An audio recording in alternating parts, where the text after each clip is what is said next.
बिहार में इसी साल विधानसभा चुनाव होने वाले हैं।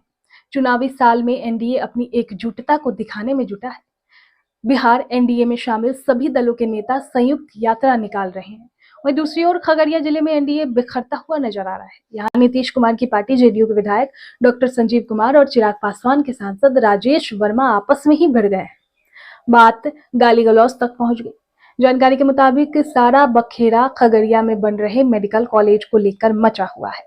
इस मेडिकल कॉलेज का क्रेडिट लेने के लिए दोनों नेताओं ने जुबानी जंग में सारी सीमाओं को पार कर दिया है। दोनों की बयानबाजी की सियासी गर्मी राजधानी पटना तक पहुंच गई है। सियासी जानकारों का कहना है कि एनडीए ने बात को अभी नहीं संभाला तो विधानसभा चुनावों में दिक्कत हो सकती है। बताया जा रहा है कि इस विवाद की नींव माघी पूर्णिमा यानी 12 फरवरी के दिन पड़ी।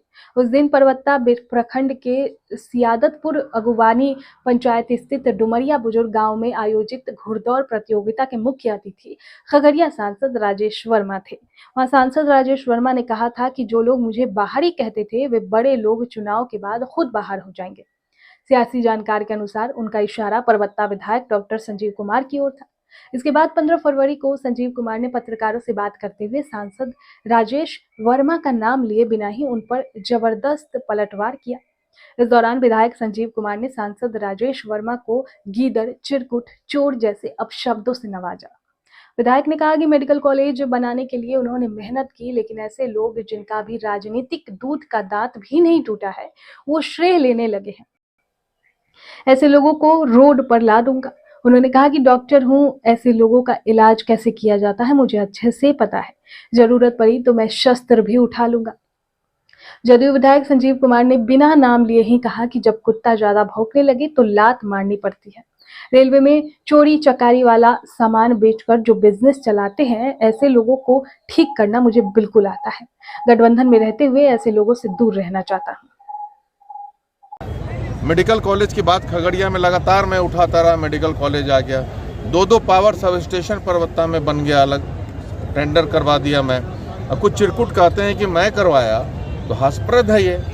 दूध का दांत अभी नहीं टूटा है, सप्लायर अप्लायर सब गलती से यहाँ बन गया है, तो वो सबका तो अभी औकात दिखा देंगे। अभी हम तो बोले हैं भाई, हम डॉक्टर हैं, अच्छे से इलाज जानते हैं सबका, तो अच्छे से इलाज करेंगे सबका, शर्त के साथ इलाज करेंगे। वैसे जनप्रतिनिधि अगर चुनाव के सामने पैर पकड़ते थे, चूहा की तरह दुम दबाते थे, और अभी गिदड़ बन गए हैं। उनका लेवल ही गिदड़ से ज़्यादा नहीं बढ़ सकते हैं वो। वैसे लोग सावधान हो जाए, नहीं तो आमने सामने की लड़ाई लड़ने वाले हैं हम।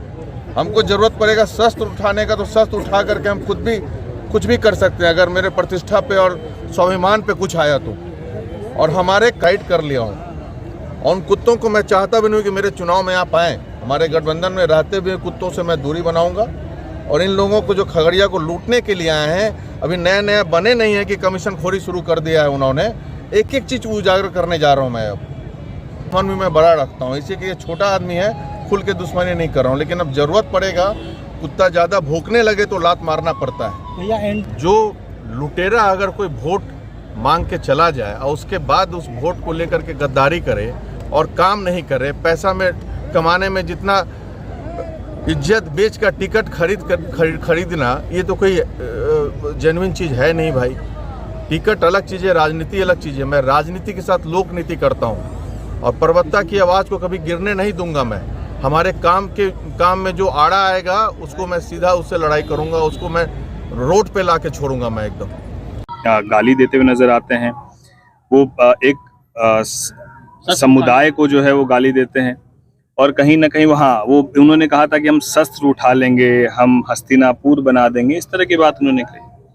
तो मैं उनको यही कहना चाहता हूँ कि अभी जब आप राजनीति में आ गए, शस्त्र उठाने वाला जो समय था वो 2005 के पहले का था। तब लोग शस्त्र उठाकर राजनीति करते थे। अब शस्त्र नहीं, अब शास्त्र उठाइए। शस्त्र का दौर खत्म हो गया है। अब जो शस्त्र उठाएंगे वैसे लोग जो हैं, जिस तरीके से उनका एक अध्याय समाप्त हो गया, जो बचे हुए लोग हैं उनका भी अध्याय समाप्त हो जाएगा। मेरा हमेशा ये मानना है कि गलत को कभी हम लोग प्रश्रय नहीं देंगे, और सही में सही के साथ हम लोग 100% खड़े रहेंगे। तो कोई किसी को डरा के धमका के बहुत लंबी राजनीति नहीं कर सकते हैं। मैं हमेशा इस बात को कहता हूँ, और यदि हम लोग किसी को प्रणाम करते हैं, चरण स्पर्श करते हैं, तो हमारे संस्कार है। और अगर किसी को इस बात का गलतफहमी हो जाए कि चरण स्पर्श का अर्थ कोई हमसे भय खा रहा है, तो बहुत नासमझ व्यक्ति है। और नासमझ नादान लोगों के लिए सिर्फ हमारे पास यही कहने का है कि जनता मालिक है, विनम्र होइए, अहंकार में मत रहिए। और अगर आपको इतनी ही ताकत का अहंकार है तो आप एक बार इतिहास को देखिए और रावण के सोने के बने हुए महल को देखिए। एक बानर आके पूरी लंका जला के चला गया। तो आप जनता के सेवक है, जनता के सेवक बनिए। अगर आपको डर नहीं लगता तो फिर क्यों बुलेट प्रूफ गाड़ी में चलते हैं।